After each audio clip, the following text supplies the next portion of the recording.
Cuando nosotros hablamos del análisis de respuesta en frecuencia, tenemos que imaginar, ¿no?, que tenemos la capacidad. ¿Por qué digo imaginarnos? Porque a veces los sistemas que nosotros vamos a controlar no son del todo electrónicos, entonces tenemos que ver cómo podemos a ese sistema inyectarle una señal senoidal de entrada, y aparte de inyectar esa señal senoidal, tenemos que ver cómo hacemos para poder variar en frecuencia esa señal senoidal y hacer un barrido. Sí, básicamente es eso. Como vamos a ver ahora, cuando nosotros a un sistema del tipo LTI, que son los sistemas que, la mayoría de los sistemas que vamos a ver nosotros en control, en teoría de control, pero que es bastante amplio el campo de aplicación que tiene esto que aprendemos, estos sistemas, como respuesta a una entrada senoidal, una vez que finaliza la etapa del transitorio, que es lo que nosotros vimos la primera parte, con lugar de raíz de raíces, una vez que finaliza esa etapa, la salida del sistema también es una senoidal. Fíjense, esto es simplemente una simulación, la tengo hecha también en Simulink ahí, donde nosotros tenemos esta parte amarilla. Esta es la señal senoidal de entrada, es este diagramita que tenemos acá. Tengo un generador de onda senoidal, que en el caso del sistema mecánico puede ser algún motor que me genere una onda senoidal, un émbolo, lo que sea, que yo lo aplique sobre este sistema y pueda ver qué respuesta me da la salida. Los sistemas LTI me van a dar una respuesta como la que está acá, como la que ven en la violeta, que es también señal senoidal, que va a tener una diferencia con respecto a la señal de entrada únicamente en amplitud y en fase. Es decir, lo que hace mi sistema es cambiar la amplitud y cambiar la fase de la onda senoidal, pero la respuesta sigue siendo una senoidal. Y a partir de eso, que eso sale del análisis de las ecuaciones, se desarrollaron varios métodos para ver el resultado, porque de nada me sirve a mí ver esta forma de onda que están viendo acá en la pantalla. Con esta forma de onda y poco puedo hacer. Aparte, si yo voy variando la frecuencia y se me va a ir achicando la señal, se me va separando la fase, a ver cómo interpreto eso. Eso era lo interesante. Y de ahí nacen tres formas de verlo: Nyquist, Nichols y Bode. Son las tres formas básicas que tenemos nosotros para analizar esa respuesta en frecuencia del sistema de segundo orden. Perdón, de segundo orden, para el sistema LTI. Ya me fui para el segundo orden. Bien, entonces vamos, antes de entrar o sea, una vez que vimos sucede, vamos a ver por qué sucede. Vamos a mirar un poquito las ecuaciones matemáticas y vamos a ver cómo los sistemas LTI finalmente terminan generando una onda senoidal a la salida, para lo cual vamos a tomar una función de transferencia genérica, cualquiera. Esto ya lo vimos, ya estuvimos trabajando prácticamente toda la mitad del año con esto. Esta función GDS es función de transferencia del sistema LTI. ¿Sí? Ese sistema LTI, yo aplico una señal senoidal. Acuérdense que GDS es igual a IDS sobre XDS, donde XDS es la entrada e IDS sería la salida. Cuando yo llevo XDS al otro lado, como lo vemos acá, ese sistema LTI va a responder generando una senoidal de salida. Y esa senoidal de salida nosotros la vamos a poder estudiar como se puede estudiar cualquier sistema que sea complejo. Acuérdense, en el plano S, en ese plano complejo, nosotros podemos estudiar, por un lado, el módulo de la señal de salida y por otro lado, la fase de esa señal de salida. O sea, mi sistema va a modificar la entrada senoidal, que tiene una amplitud y una fase igual a 0 cuando entra, va a modificar esa fase de tal forma que a la salida vamos a tener otra senoidal, pero con una distinta y con una fase distinta. Y ahora vamos a trabajar en ver de dónde sale todo eso, ¿sí? Acá tenemos un ejemplo muy sencillo. Vamos a suponer que nosotros tenemos la función GDS, que es nuestra función de transferencia, y la vamos a excitar con una señal senoidal, es decir, XDS, va a ser una senoidal, la transforma de una de Fourier de Laplace. De una senoidal es esta forma, esta ecuación que tienen acá. Buscarla en el libro de transformada. ¿Está bien? ¿Qué casos se pueden presentar? No importan los casos que se presenten, vamos a pensar, suponer, como lo plantea también la GD, únicamente tiene raíces reales distintas, ¿sí? Cuando tiene raíces reales distintas, nosotros sabemos, porque ya lo hicimos, que todos estos coeficientes que están acá, o sea, todos estos términos de las fracciones simples que usamos para hacer la antitransformada, terminan convirtiéndose en un término que está elevado. Si el sistema es estable, vamos a suponer obviamente que el sistema es estable para hacer todos estos análisis, estos términos terminan convirtiéndose en una constante multiplicada por E elevada a la menos el valor polo por T. ¿Eso qué hace? Eso hace que todos estos elementos se vayan haciendo cero a medida que pasa el tiempo. Esos son los transitorios. Eso a nosotros ahora, que vamos a hacer un análisis de frecuencia, no nos va a importar porque justamente van a desaparecer. Los que van a importar van a ser esto, que no van a desaparecer, y vamos a ver en qué se van convirtiendo. Puse la estufa, perdónenme, por eso estaba dando vuelta.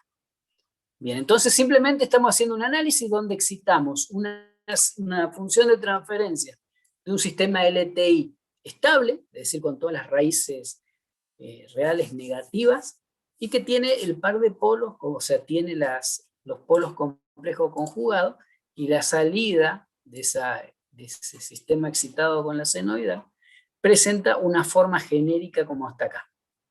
Vamos a seguir trabajando. A ver, ¿cómo seguimos trabajando con eso? Bueno, esto ya lo vimos cuando vimos antitransformada, cómo obteníamos cada uno de los coeficientes, y bueno, evaluábamos la función en cada uno de los polos. Lo mismo vamos a hacer para obtener A y el A conjugado, que serían los complejos conjugados que tiene esta función al ser excitada con una senoide, ¿sí?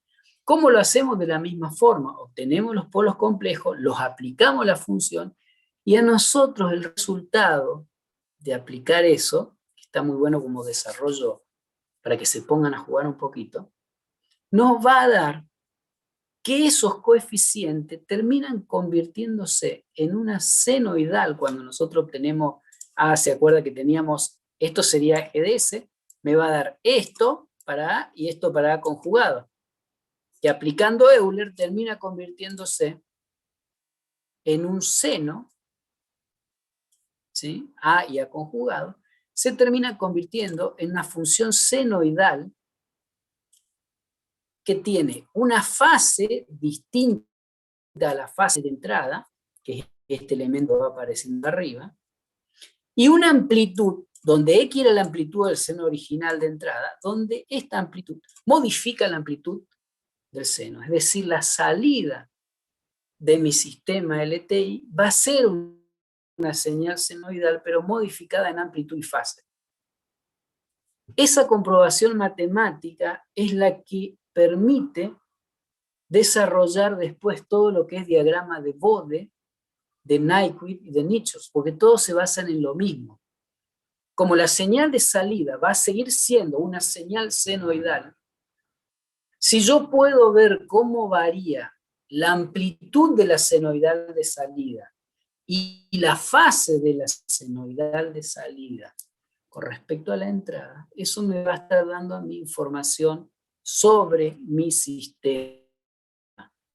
Por lo tanto, no conocer la funcionalidad del sistema como en el lugar de raíces, sino que yo puedo hacer una exploración con señales senoidales, y a partir de ahí voy a hacer todo lo que sea el control sin necesidad de tener los polos y los ceros exactos de mi sistema. O sea, vamos a hacer las dos cosas. Nosotros vamos a ver, para que comprendan cómo es el tema, vamos a ver qué pasa cuando yo tengo la función de transferencia y genero el diagrama de Bode a partir de la parte analítica de la función de transferencia. Pero también vamos a ver cómo, a partir de una caja negra, metiendo señales de entrada entrada y analizándolas, yo puedo realizar el diagrama de hacer un sistema de control. Entonces, más allá de que todo esto son pasos matemáticos, sirven para decir, bueno, yo puedo pensar que si el sistema es estable y es lineal e invariable en el tiempo, la salida a una entrada senoidal va a ser también una señal senoidal con una amplitud distinta y una fase distinta. Esa amplitud y esa fase son las que a mí me van a decir cómo se comporta el sistema o cómo está constituido el sistema.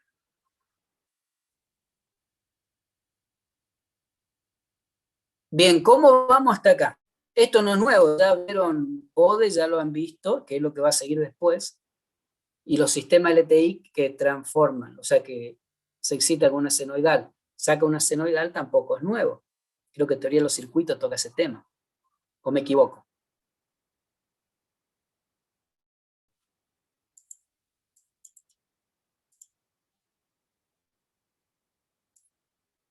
Bien, entonces, ¿qué me interesa que se lleven? Después volveremos y así jugaremos un poquito con las ecuaciones después de las vacaciones. Me interesa que tengamos una idea de qué se trata el análisis de respuesta en frecuencia.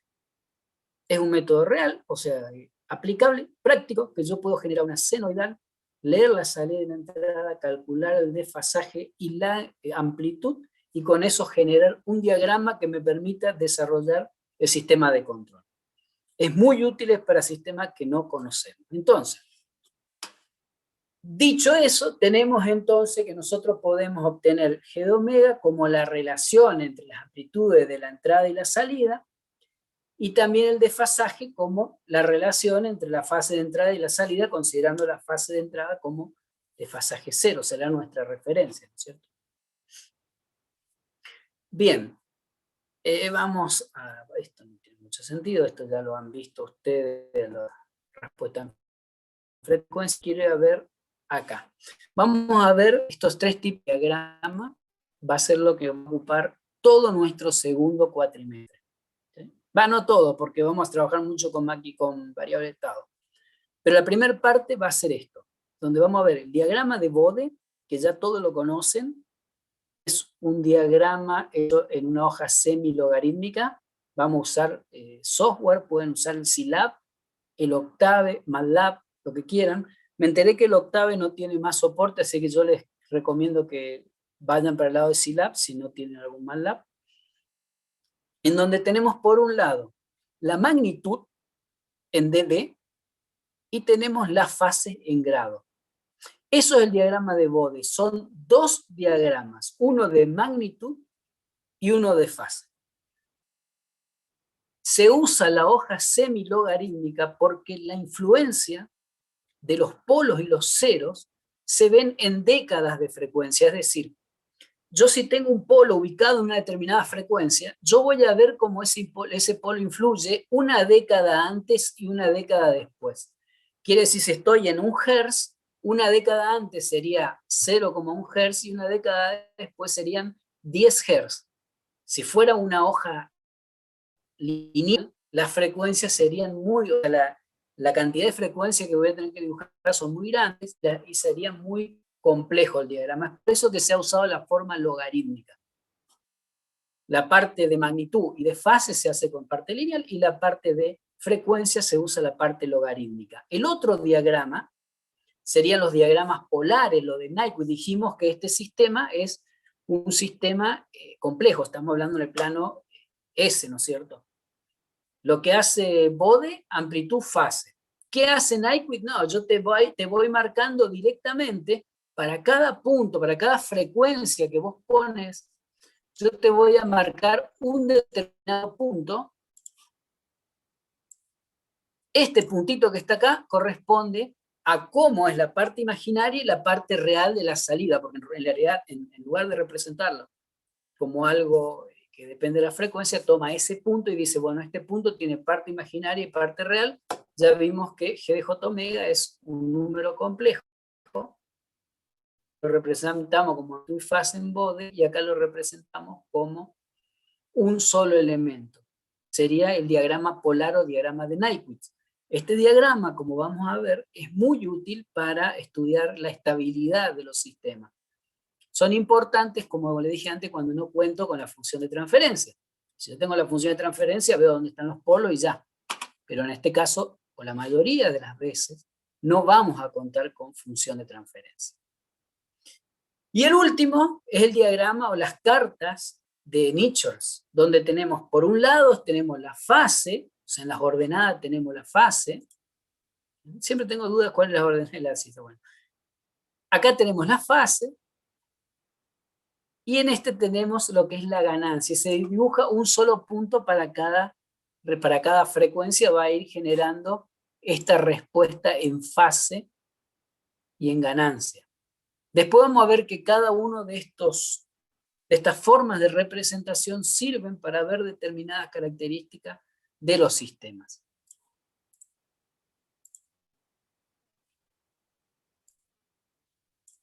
Bien, y el objetivo de hoy es aprender o repasar cómo se hacía el diagrama de Bode, ¿sí? Y vamos a trabajar con los papeles semilogarítmicos y vamos a ver cómo se traza un Bode. Yo creo que ya saben, todos lo conocen, pero es simplemente un repaso, ¿sí?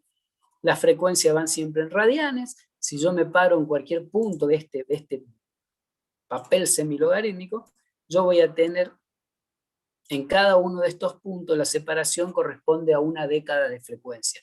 Si esto sería un radián, acá serían 10 radianes, acá serían 100 radianes, 0,1 radianes, etc. En cuanto a la magnitud va a ser en dB, ¿sí? Ya todos saben lo que es el dB, que son los 20 logaritmos de la magnitud.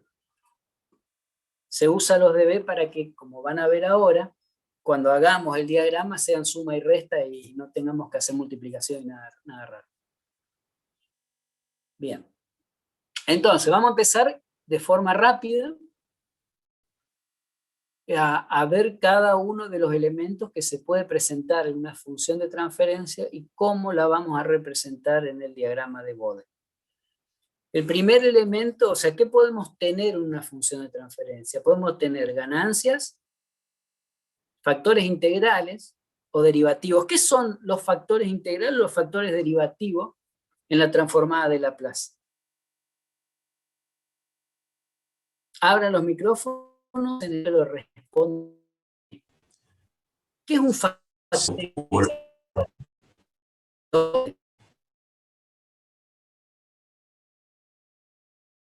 Esos son los factores integrales y los derivativos. Por otro lado, tenemos los factores de orden, o sea, orden.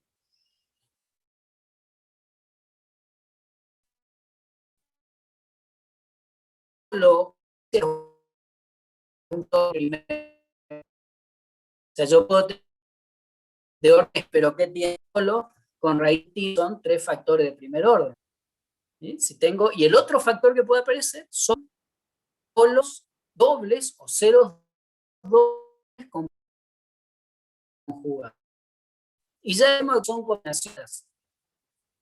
Yo puedo tener orden n, pero siempre van a tener cero y polo origen, ganancias, cero y polos complejos conjugados. Esos son los 4 factores que vamos a encontrar y nada más que eso. En cuanto a la ganancia no aporta nada en fase, es como si tuviéramos un amplificador ideal.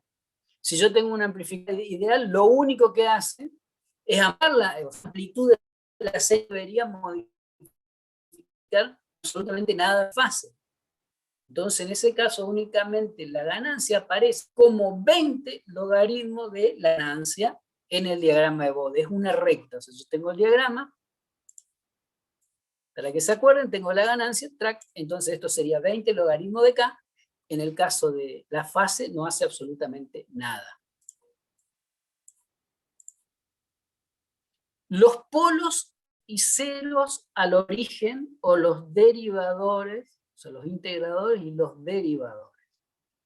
Esos elementos aportan, cada polo al origen que tenga, aporta 20 dB por década, ¿sí? Pasando en cero, pasando por el valor 0 de la ganancia,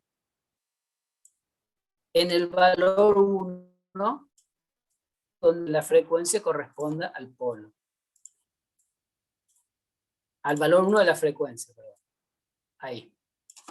Entonces, en ese lugar, nosotros tenemos 0 de ganancia, 20 dB antes tenemos menos 20, una década antes tenemos menos 20 dB, y una década después tenemos 20 dB en caso de tratarse de un 0. En caso de tratarse de un polo, se hace lo mismo, pero al revés. En el valor 1 de frecuencia, nosotros vamos a estar en 0. Una década antes vamos a estar en 20 dB y una década en menos 20 dB. Ese es el aporte del C de polo al origen.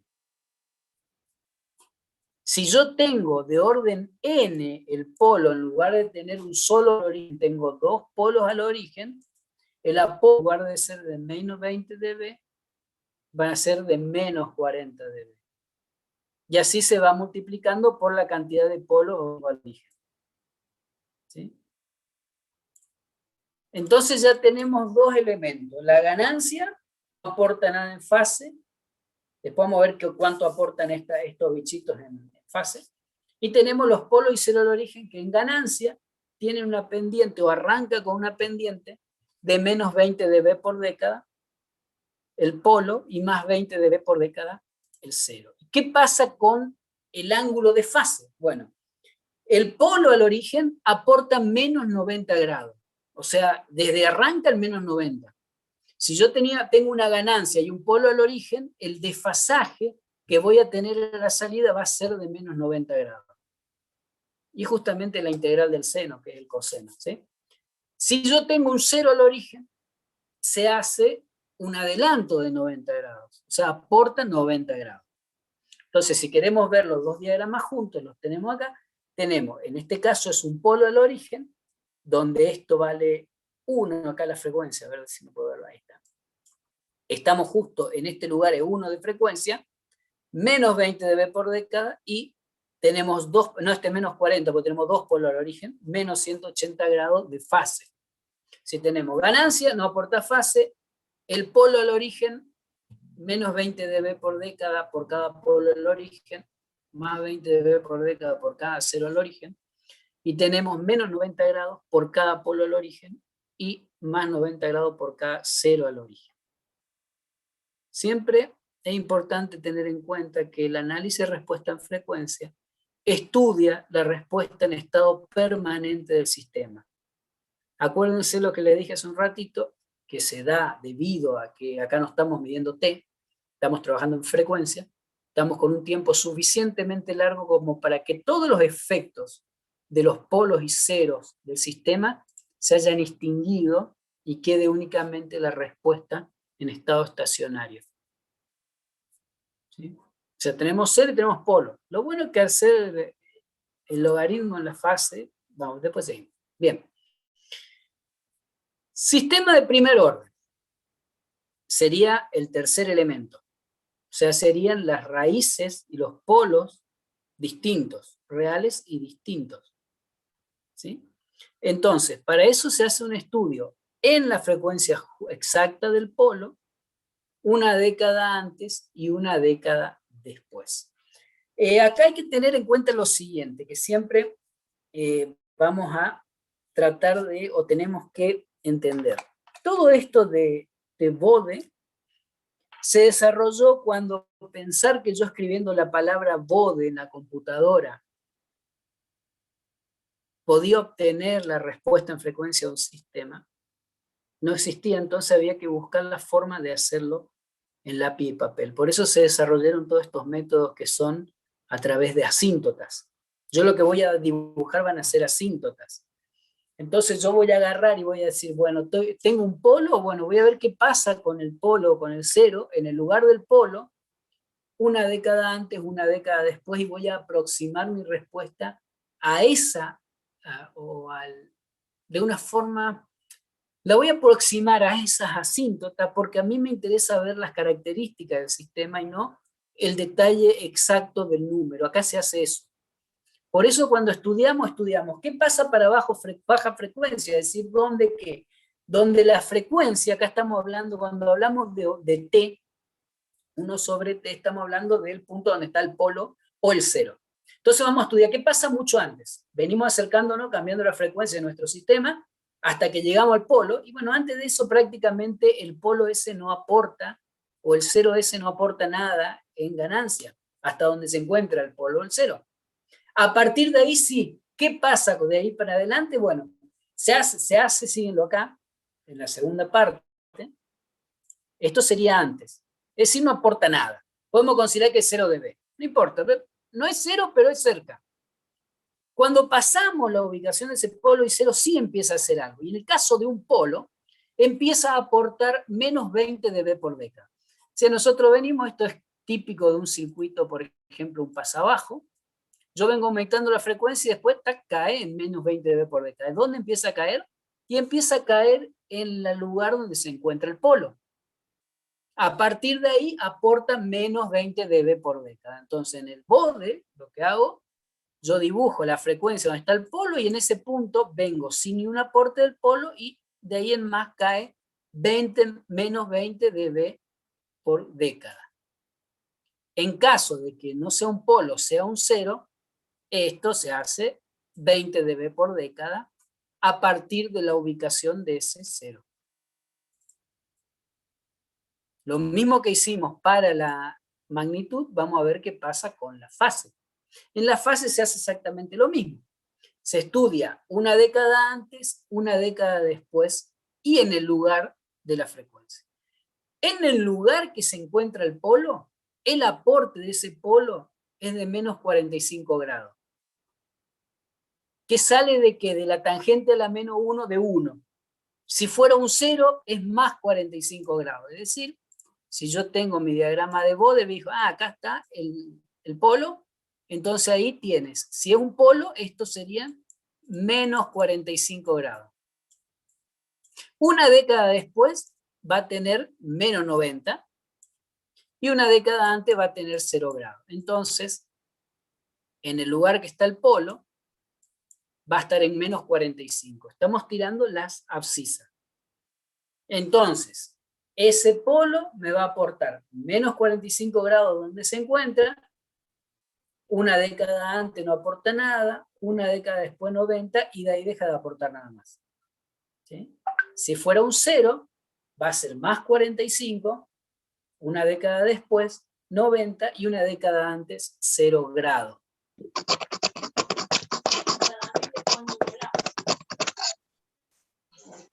¿Quién tiene el micrófono abierto? A ver. Ahí está. Bien. ¿Me van siguiendo hasta ahí? Sí, profe. Esto me parece que más o menos lo conocen, pero si no lo conocen, me preguntan. Volvemos para acá.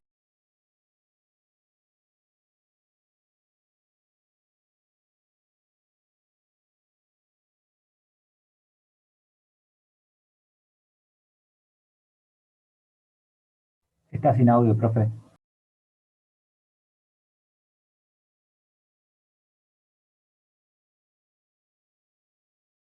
Profe, está muteado.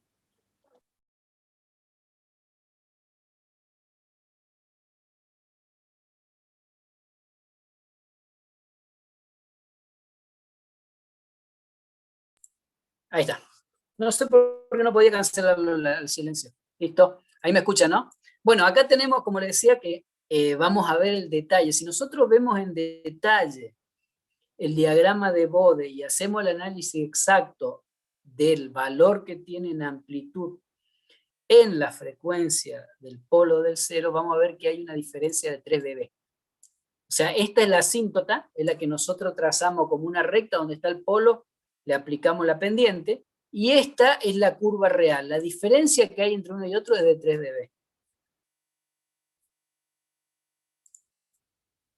Como vamos a contar con la posibilidad de utilizar software, a mí me interesa que conozcan los conceptos y puedan dibujar el diagrama de Bode. ¿Sí?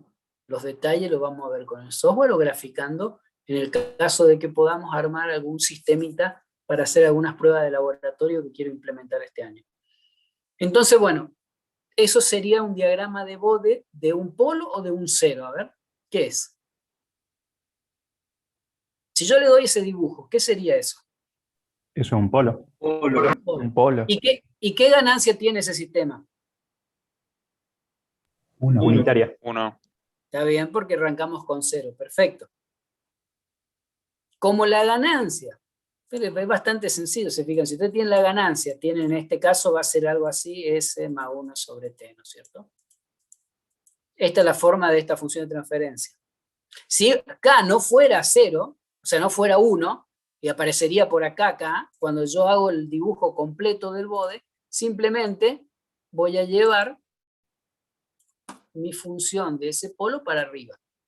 Como esto se está trabajando en logaritmo, ustedes saben que el logaritmo de las multiplicaciones son sumas, y el gráfico termina siendo eso.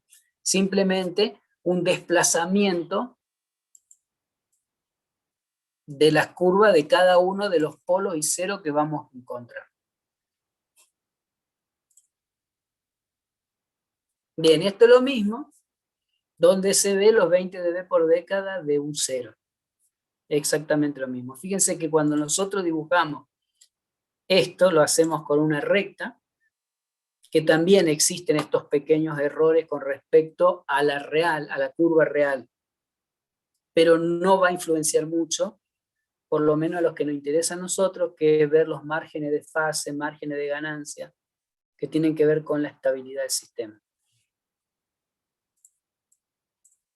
Ya tenemos las constantes, o sea, la ganancia, tenemos los polos y los ceros, tenemos los polos y los ceros al origen, y los polos y los ceros reales y distintos. Lo único que nos queda ver ahora es qué hacemos con los polos complejos conjugados. ¿Sí? Los polos complejos conjugados se comportan prácticamente como polos dobles.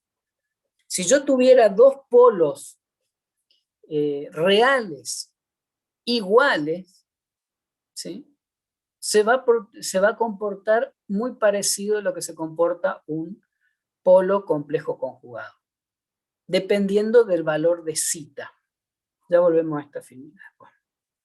Fíjense, cuando yo tengo los polos complejos conjugados,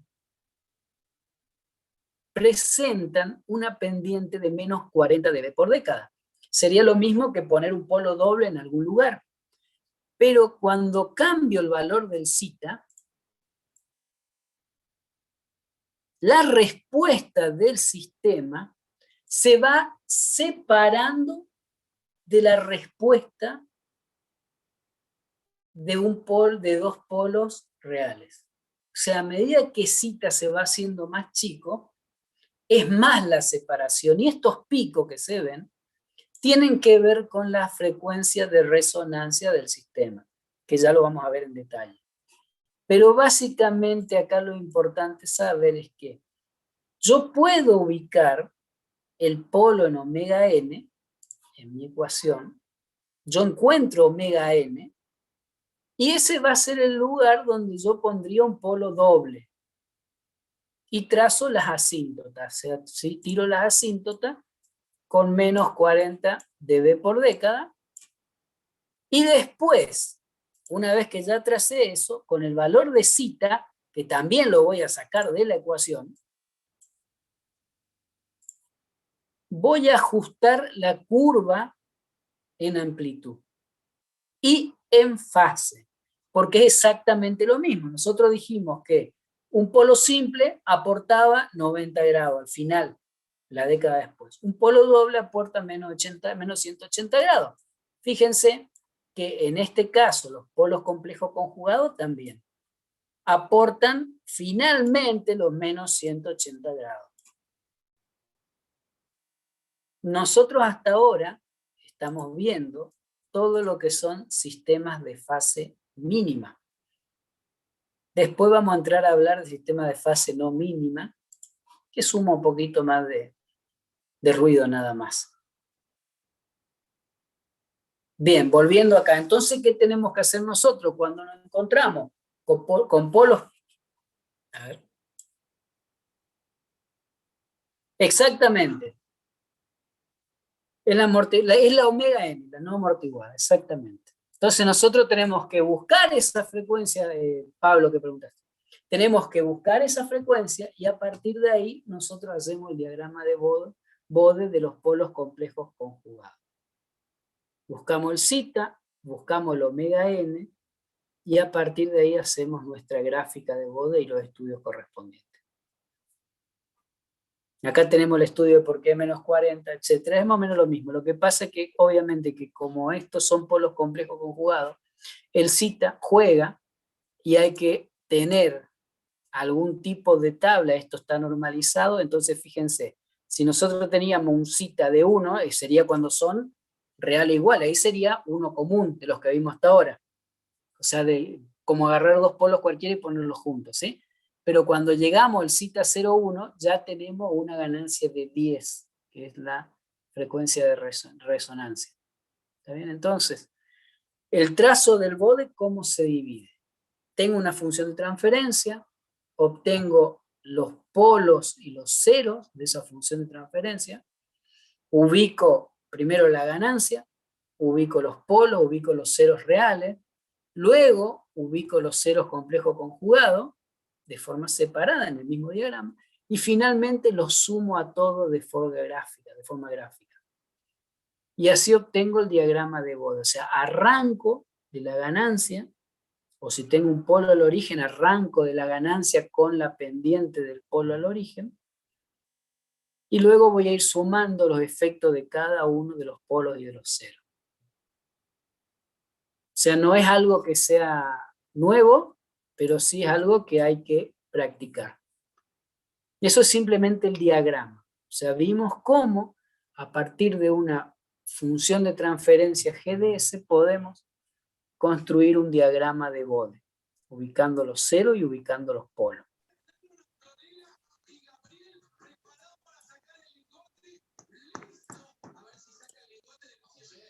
Los escucho ahora. No entiendo nada. ¿Alguna consulta? ¿Alguna pregunta? Hay que practicarlo.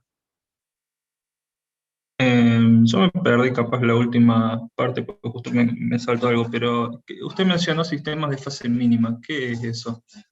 Bueno, los sistemas de fase mínima es todo lo que vimos hasta ahora. Serían cuando todos los polos y los ceros se encuentran del lado izquierdo del plano S. Cuando vos tenés un polo o un cero del lado derecho, ya vos arrancás con una fase que le llaman fase no mínima, que puede llegar a ser 180 grados, inclusive a veces te puede cambiar la forma de representar el lugar de las raíces, pero es medio relativo. Es un sistema de fase no mínima, cuando vos ya arrancás con un desfasaje fuerte a la salida sin frecuencia. O sea que un sistema de fase mínima sería como un sistema sin retardo. También tenés los sistemas con retardo y tiempo muerto. El sistema es otra cosa también. Tenés que sumarle a los sistemas de fase mínima los sistemas con retardo y los sistemas de fase no mínima. Ambas cosas vamos a verlas en detalle con la respuesta en frecuencia, porque se puede entender mejor los conceptos ahí que en el estudio que vimos hasta ahora, que era más orientado al transitorio. Pero no te apures que lo vas a comprender a las dos cosas bien. Perfecto, gracias.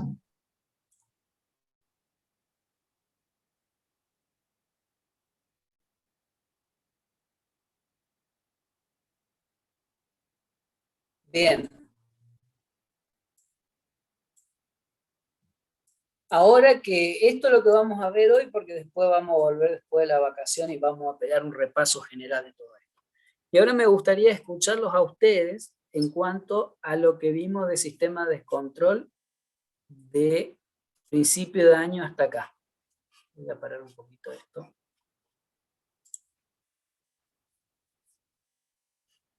¿Cómo la van llevando? Todavía no me he puesto a corregir todos los parciales, pero ya lo voy a hacer. Miré simplemente la corrección del Moodle, que es poco lo que me dice, porque a mí me interesa más el material probatorio. El tema de los tiempos con el parcial, cómo le fue. Y me interesa más que nada los temas, porque control, más allá de que hay un montón de teoría, a mí me gustaría que vean cosas prácticas, que es lo que vamos a tratar de hacer con Salguero el segundo cuatrimestre. Así que los escucho un poco. Pueden hablar, ¿no? No mordemos. Para mí, profe, el Sí, tiempo se hizo muy corto en el parcial, pero reconozco que no era el más afilado. Entonces, no sé, capaz que otra persona que estudió más que yo puede decir que le alcanzó. Para mí estuvo corto. está bien. Sí, vos sabés que es un tema, el tema del tiempo, Lautaro, porque hay ejercicios que llevan tiempo y no es fácil medirlo. Claro, yo Bueno, me profe, encontré con que si llegaba al final, o sea, creo que lo podía resolver todo, pero con más tiempo, digamos. O sea, También ejercicio muy largo para el poco tiempo que quedaba para el par. O sea, por ahí el más largo quizás tendría que ser el primero, para poder administrar un poco mejor el tiempo, pero sí, faltó bastante tiempo porque el último era muy, muy largo. bien. No, se me sí, están ocurriendo algunas ideas para evaluar o para sumarle al parcial para la evaluación.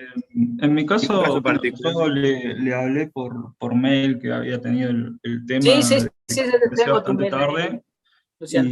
pero en realidad el tema mío fue que empecé muy tarde, pero a mí me parece que el parcial no había temas de tiempo, me parece que estaba bastante sencillo, la verdad, para lo que esperaba.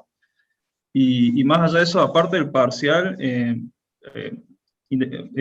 lo que va, como decir, del año, me da la impresión como que, no sé si se avanza lento o no sé, una observación.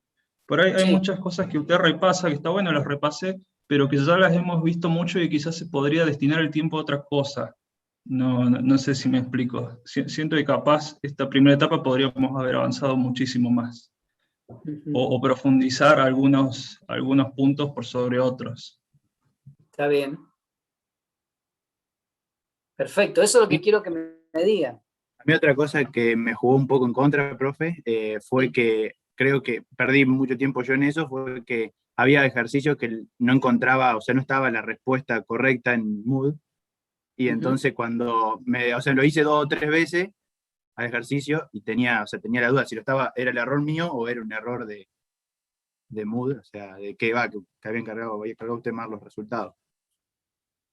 Sí, sí, puede ser, porque por ahí, viste, son un montón. ¿Sabe cuál es el problema, David, con el tema de que puedan ver todas las preguntas del parcial? Que nosotros no tenemos forma de evitar que sean parciales grupales. O sea, por eso que las preguntas de los parciales se presentan siempre de forma secuencial.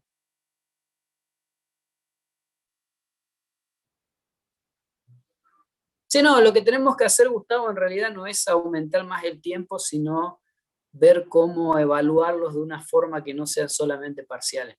Después, por el tema que decía recién el compañero, de avanzar más rápido, nosotros tenemos un programa que cumplir en cuanto a lo que es control. Control involucra y está preparado para hacer una materia de 32 semanas, y los temas que tenemos que ver son justamente los temas relacionados con la parte de modelo matemático. A lo mejor sí podemos jugar un poquito más con unos modelos, la parte de respuesta transitoria y lugar de raíces, compensador adelanto y atraso, después frecuencia, después tenemos los PID y finalmente tenemos controladores con variable de estado.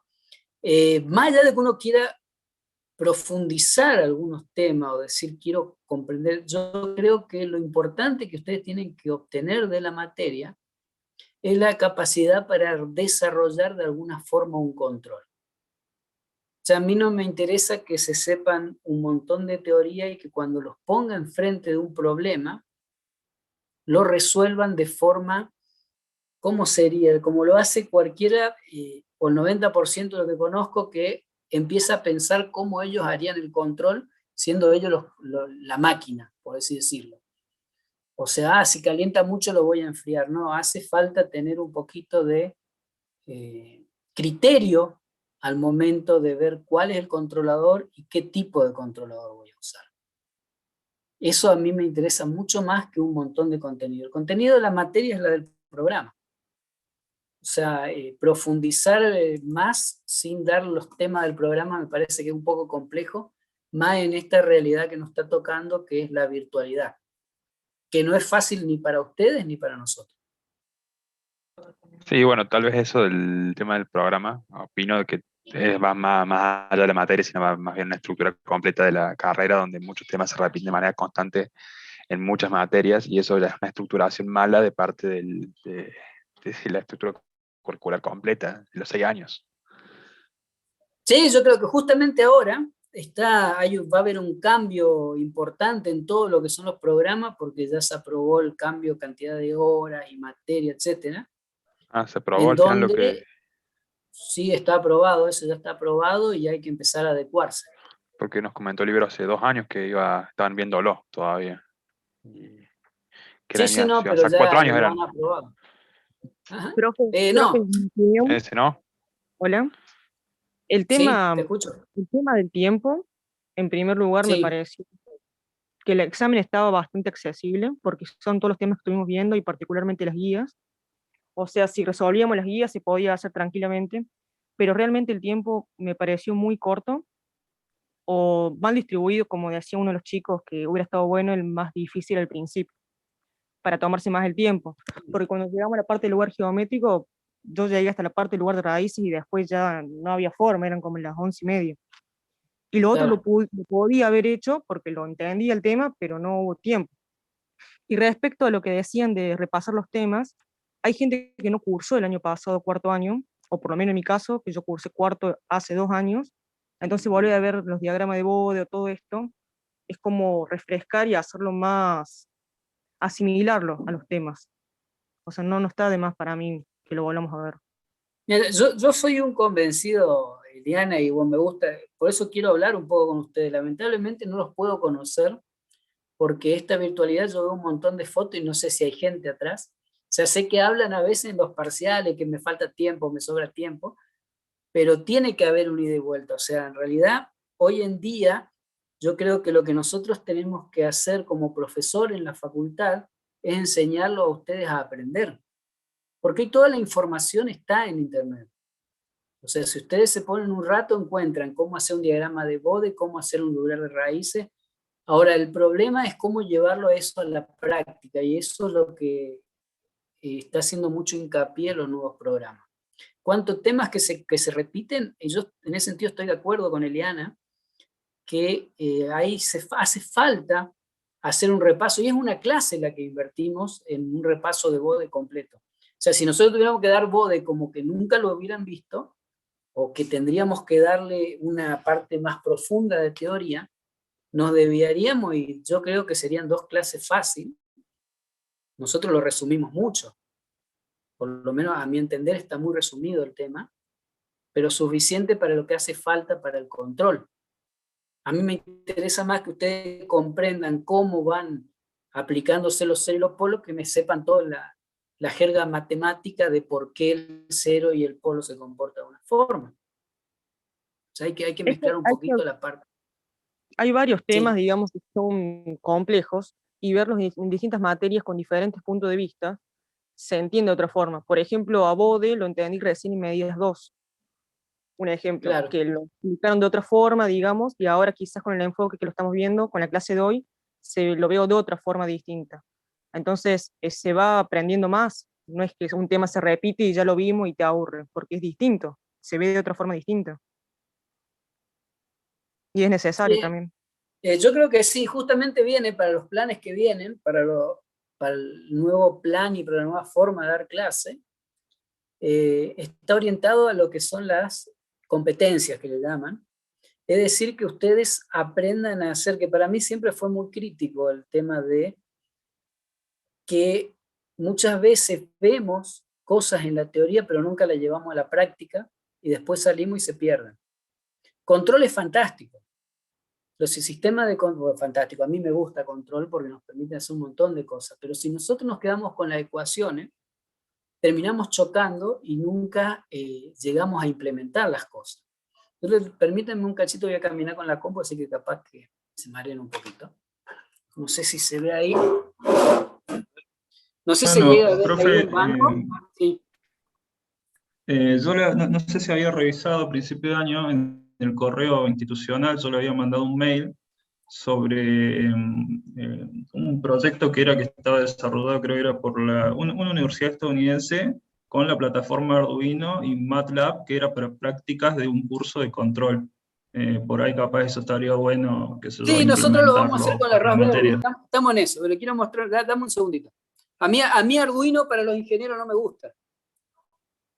Mirá, no sé si se ve un banco ahí atrás. ¿Sí? ¿Lo llegan a ver? Sí, profe. Sí, se ve Bueno, bien. ese banco, si bueno, ahí abajo tiene un drive o lo que sea, ahí arriba de la mesa van a poder ver que hay unas válvulas. Esas válvulas y aquel sistema de la placa que está en el fondo, eso es un sistema de control para los frenos ABS de los camiones, del aire. Eso que está ahí adentro tiene un PID para controlar, para evitar que se bloqueen las ruedas. Eso es un sistema de control aplicado. Después por acá tenía otro más.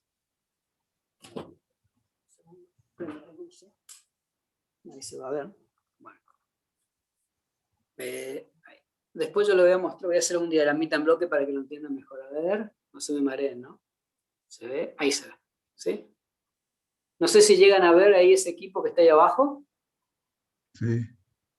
Eso que está allá abajo tiene 3 ruedas con motores brushless y tiene 2 motores de continua.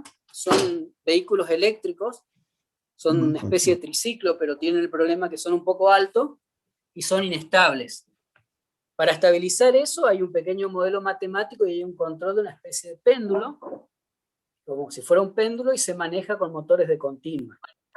Tiene encoder y se cierra en lazo con un sistema, con un PWM. También todos esos lazos tienen un PID como sistema de control principal. Los hornos, la mayoría de los hornos de la inyectora usan PID y usan sistema de control. La otra vez tuvimos que poner a punto una inyectora y ¿qué hicimos? Hicimos un ensayo mandándole un escalón de temperatura y viendo cómo respondía la inyectora. Con eso se saca el modelo aproximado del horno y se lo puede sintonizar. Entonces, a eso tenemos que apuntar. Ustedes tienen que aprender a hacer cosas y no tanto a conocer, porque es lo que van a tener que hacer después.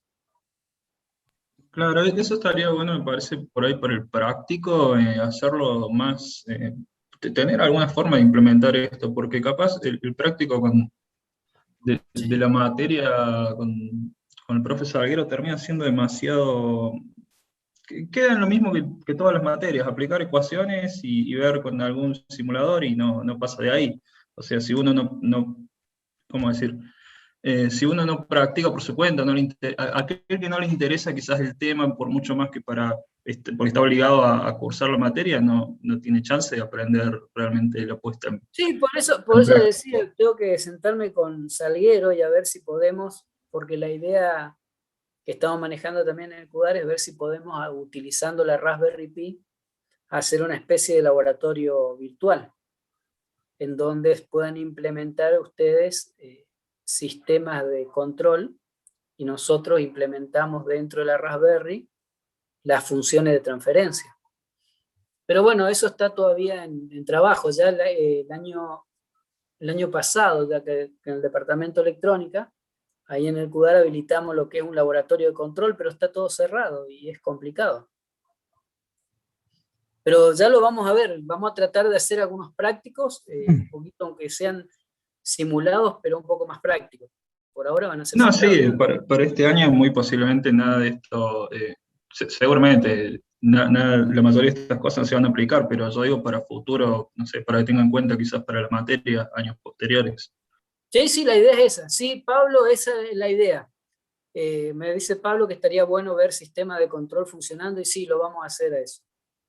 Vamos a preparar de alguna forma sistema, una, 2 o 3 clases de sistemas de control reales para que puedan ver cómo se aplica, ¿no? No, por eso la idea la idea del laboratorio virtual Condori es poder brindarle la Raspberry como plataforma conectada de alguna forma, que ustedes puedan generar las señales de control, enviarle el resultado que sería la realimentación y cerrar un tipo de ciclo, un tipo de lazo. Entonces vamos a ver qué podemos inventar por ese lado.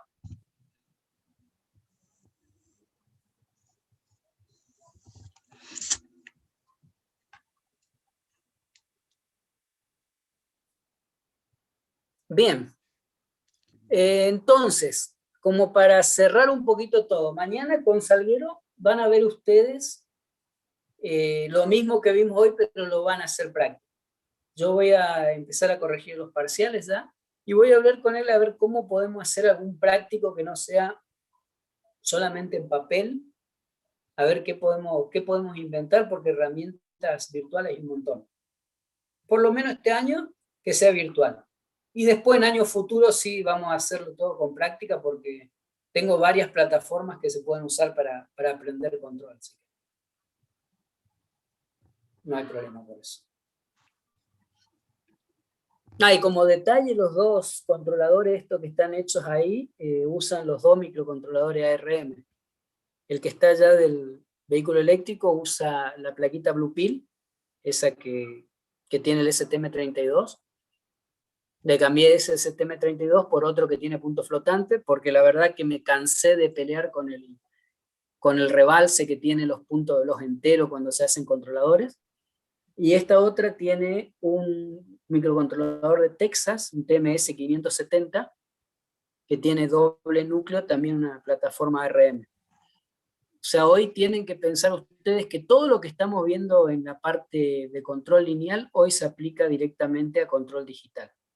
Si ustedes se aseguran una frecuencia de muestreo de unas 10 veces por arriba del polo más importante, digamos, el sistema funciona fantástico. Y PID tenemos que ver lo que es el control por excelencia.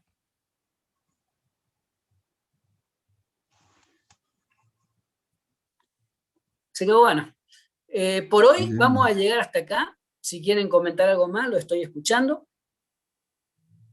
Y si no, me gustaría que me dejen el legajo, por lo menos para saber quién vino hoy. Profe, Sí. yo quería decir una cosa más, que el parcial en general estuvo sencillo. A mí no me costó, pero por ahí a mí me gusta calcular las cosas y recalcularlas dos veces. Y por ejemplo, en la parte de las raíces, yo uso métodos trigonométricos para calcular los ángulos y por ahí con todos esos cálculos me comí un montón de tiempo, pero a mí me gusta la precisión, entonces por ahí me faltó un poco de tiempo en ese lado nomás. Sí, no, la idea de los parciales no es matarlos. La idea de los parciales es ver si van siguiendo las clases, ¿no? Aunque a veces tenemos que hacerlo un poquito más complejo por el tema de la aprobación directa que hay ahora, pero me parece bien también. Si siguen la materia y van haciendo las cosas adecuadamente. Sí, el tema es que por ahí, teniendo el tiempo justo, uno se pone nervioso y trata de hacer todo apurado y sin controlar, y por ahí uno se puede equivocar. Y con un poco más de tiempo, quizás la tranquilidad Por eso, y los cálculos son mejores. Lo ideal sería, no sé cómo se va a seguir manejando todo esto de los parciales y todo, lo ideal sería en la presencialidad cómo es el examen. Y bueno, se le dan los 3 exámenes y usted maneja el tiempo. Ya desde el año pasado, control antes se le mandaba el examen, ustedes lo resolvían, y una vez que lo resolvían, lo mandaban al correo. Ya este año tratamos de avanzar un poquito más, hacer exámenes más simples, porque si no eran exámenes que duraban 3 horas, me parecía también como mucho. Un poco más simple el examen, pero utilizar la herramienta de Moodle, y bueno, vamos a ir mejorando de a poco. Espero que podamos volver rápido a la presencialidad y no seguir, digamos, todo tan virtual, ¿no? Profe, disculpe, yo le doy una consulta, el tema de la presencialidad. Sí. ¿Se habla algo, se sabe algo? Yo vi la noticia de que la UBA estaba empezando a ver para el semestre que viene volver. Por eso quería... Lo que le puedo decir es que, a diferencia de cómo se hacía hasta ahora, que a principio de año se dijo que hasta agosto era virtual, de ahora la decisión se va a ir tomando mes a mes. O sea, depende de los partes epidemiológicos y cómo va todo, el mes va a avisar el decano. Yo no sé cómo lo van a manejar, porque es también un problema para aquellos chicos que no están en la provincia. Totalmente. Pero eso, disculpe, o sea, no se preocupen que eso está perfectamente contemplado. O sea, se va a buscar la forma. Yo creo que este año va a estar difícil que vuelva. Va a estar difícil.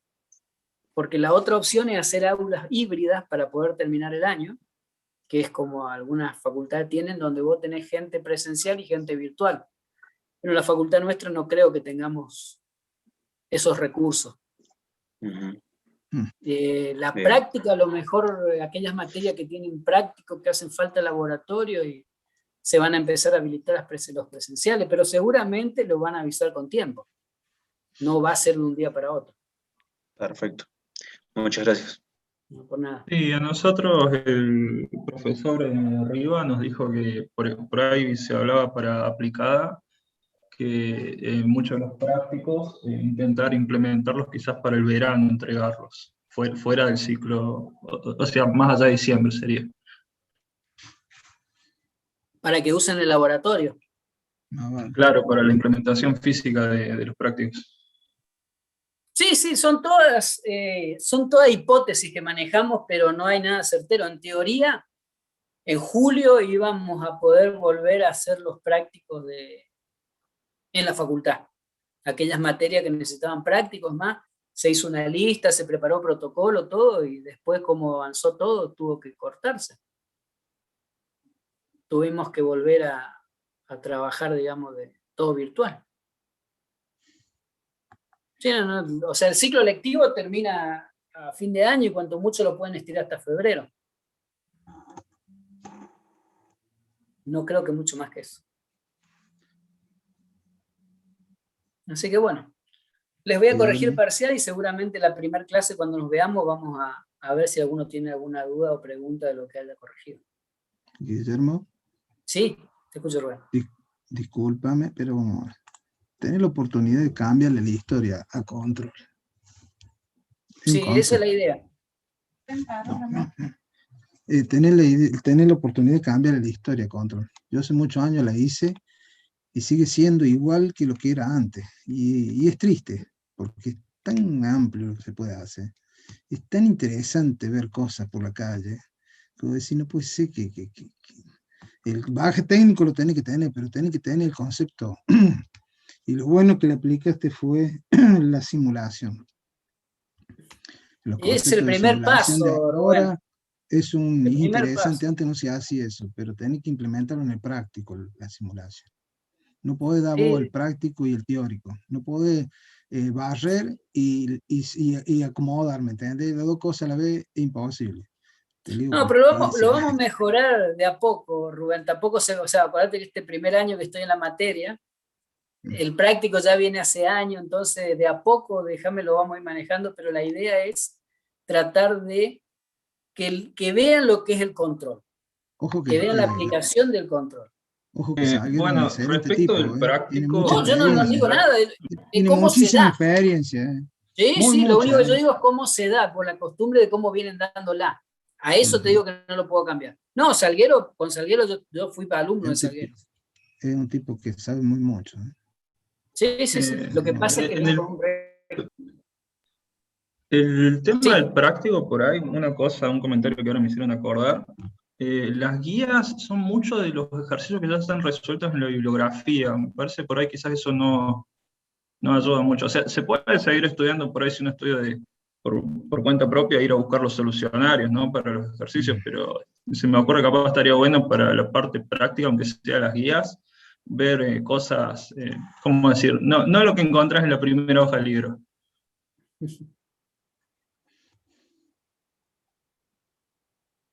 Sí, entiendo.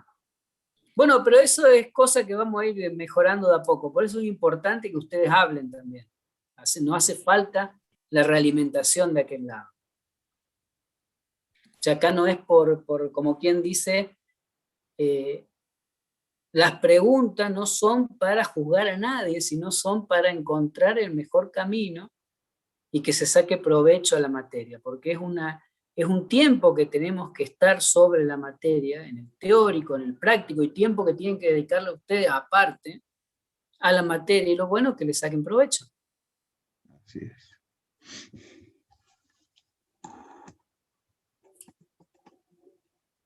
Bien, bueno chicos, nos estamos viendo entonces, ni bien terminen estas vacaciones, el primer lunes arrancamos de nuevo con control. Y vamos a ver cómo le damos una vueltita para que sea más divertido inclusive. Ok. Chao, profe. Perfecto, muchas gracias. Profe, gracias.